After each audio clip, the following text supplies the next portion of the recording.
চাই শিকি বুজি ভাল পোৱা আপোনালোকক স্বাগতম জনাইছোঁ আমাৰ ইউটিউব চেনেল ষ্টাডি বয় আছামলৈ। নমস্কাৰ, মই ধনজিত নাথ।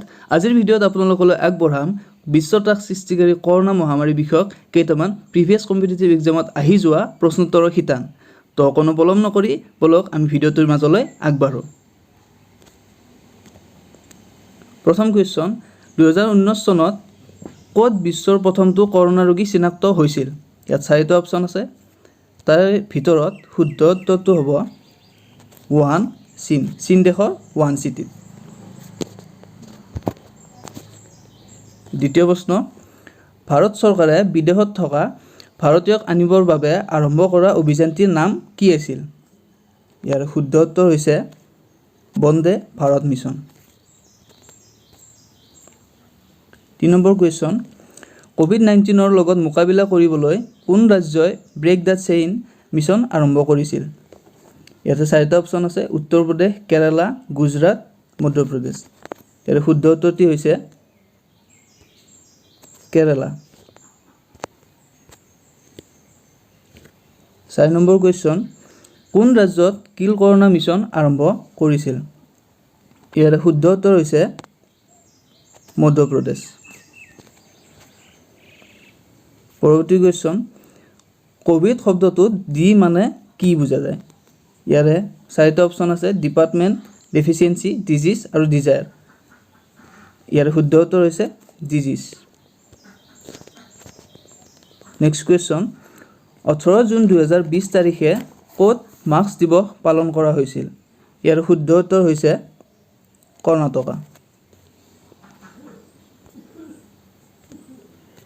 পৰৱৰ্তী কুৱেশ্যন, ক'ভিড আক্ৰান্ত স্থান নিৰ্ণয় কৰিবলৈ কোন ৰাজ্যত ক'ভিড লোকেটৰ নামৰ এপটো মুকলি কৰা হৈছিলে? ছিকিম, গোৱা, কেৰালা, অসম। ইয়াৰ শুদ্ধ উত্তৰটি হৈছে গোৱা। ক'ভিড টেষ্ট কৰা প্ৰক্ৰিয়াটোক কি বুলি কোৱা হয়? আমি সকলোৱে এইটোৰ বিষয়ে জানোৱে। ইয়াৰ শুদ্ধ উত্তৰ হৈছে RT-PCR। বিদেশত আবদ্ধ ভাৰতীয়সকলক নিজ দেশলৈ ঘূৰাই অনাৰ বাবে ভাৰতৰ নৌসেনাই কি অভিযান আৰম্ভ কৰিছিল? অপশ্যন এ সামুদ্ৰিক উদ্ধাৰ, বি সমুদ্ৰ অভিযান, চি সমুদ্ৰ সেতু আৰু ডি এটাও নহয়। ইয়াৰ শুদ্ধ উত্তৰ হৈছে সমুদ্ৰ সেতু। জাপানত হ'বলগীয়া কমনৱেলথ গেম ক'ভিডৰ বাবে কেতিয়ালৈ পিছুৱাই দিয়া হ'ল? ইয়াৰ শুদ্ধ উত্তৰটি হৈছে 2023 চন, ডি অপশ্যন। কৰোনা ভাইৰাছক কোনে আন্তৰ্জাতিক সংকট হিচাপে ঘোষণা কৰিছিল? ইয়াৰ বিষয়ে আমি সকলোৱে অৱগত নিশ্চয়। ইয়াৰে শুদ্ধ উত্তৰ হৈছে চি হুৱে কৰোনা ভাইৰাছক আন্তৰ্জাতিক সংকট হিচাপে ঘোষণা কৰিছিল। কৰোনা ভাইৰাছৰ চিনাক্তকৰণ পোনপ্ৰথমে কেতিয়া কৰা হৈছিল? এইটোৰ বিষয়ে বহুতে নাজানে চাগে। ইয়াৰ শুদ্ধ উত্তৰ হৈছে চি 1960 চনত। ভাৰতে চাৰ্ক COVID-19 ইমাৰ্জেঞ্চি ফাণ্ডত কিমান টকা আগবঢ়াইছে? ভাৰতে 10 মিলিয়ন টকা আগবঢ়াইছে। গতিকে ইয়াৰে শুদ্ধ উত্তৰ হ'ব চি। বিহাইণ্ড দি মাছ COVID-19 গ্ৰন্থখন কোনে লিখিছিল? ইয়াৰ লিখক হ'ল অপশ্যন নম্বৰ এ মুহাম্মদ আব্দুল মান্নান। ভাৰতৰ ক'ত প্ৰথমতে ক'ভিড কেছ পোৱা গৈছিল? ভাৰতৰ প্ৰথমতে ক'ভিড কেছ পোৱা গৈছিল কেৰালাত। গতিকে ইয়াৰ শুদ্ধ উত্তৰ হ'ব অপশ্যন এ। COVID-19 লগত মোকাবিলা কৰিবলৈ কোন ৰাজ্যই ক'ভা এপ মুকলি কৰিছিল? মেঘালয়, অসম, পাঞ্জাৱ নে হাৰিয়ানা? ইয়াৰ শুদ্ধ উত্তৰ হৈছে পাঞ্জাৱ।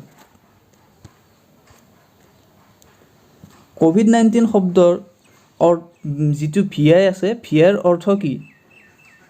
VIৰ অৰ্থ নিশ্চয় আপোনালোকে জানে। অতি মানে সহজ প্ৰশ্ন। ইয়াৰ উত্তৰ হৈছে ভাইৰাছ। ক'ভিডৰ কাৰণে ভাৰতৰ কোন ৰাজ্যত প্ৰথমে কাৰফিউ দিয়া হৈছিল? এইটো বা আপোনালোকে জানে নে নাজানে? ইয়াৰ শুদ্ধ উত্তৰ হৈছে পাঞ্জাৱ। প্ৰথমতে পাঞ্জাৱত কাৰফিউ দিয়া হৈছিল। কৰোনা ভাইৰাছে কোন অংশত বেছি প্ৰভাৱ পেলায়? এইটো নিশ্চয় সকলোৱে জানে। এইটো হৈছে হাওঁফাওঁ। Option number B. 1 কোটি কোভিড টেষ্ট কৰাবলৈ সক্ষম হোৱা ভাৰতৰ প্ৰথম ৰাজ্যখনৰ নাম কি? ৰাজ্যখনৰ নাম হ'ল, মানে এইটো মই ক'ম বুলি ভাবিছিলোঁ কিন্তু এতিয়া মই নকওঁ, আপোনালোকে যদি সকলো কৈ দিলে আৰু মানে ইণ্টাৰেষ্টটো নোহোৱা হৈ যায়, যিহেতু আপোনালোকে এইটোৰ উত্তৰটো নিজে ক'ব। কৰ্ণাটক হয়নে, অসম হয়নে, উত্তৰ প্ৰদেশ হয়নে, পাঞ্জাৱ? এইটোৰ উত্তৰ আপোনালোকে কমেণ্ট কৰি জনাই দিব। কৰোণা বিষয়ক প্ৰশ্নোত্তৰৰ শিতান আজিলৈ ইমানেই। আপোনালোকে উপৰোক্ত প্ৰশ্নৰ কিমানটা শুদ্ধ উত্তৰ দিব পাৰিলে কমেণ্ট বক্সত জনাব। ইয়াৰে ছেকেণ্ড পাৰ্ট অহাকালি ঠিক আজিৰ সময়তে পাবলৈ আমাৰ চেনেলটি ছাবস্ক্ৰাইব কৰি ল'ব আৰু বেল আইকনটি অলপ ছেট কৰি ল'ব। ভিডিঅ'টি ভাল লাগিলে লাইক কৰিব আৰু তথ্যখিনি যদি আপোনালোকে গুৰুত্বপূৰ্ণ বুলি ভাবে তেতিয়াহ'লে শ্বেয়াৰ কৰি দিব। পৰৱৰ্তী ভিডিঅ'ত আপোনালোকক পুনৰ লগ পোৱাৰ আশাৰে জয় আই অসম। ধন্যবাদ।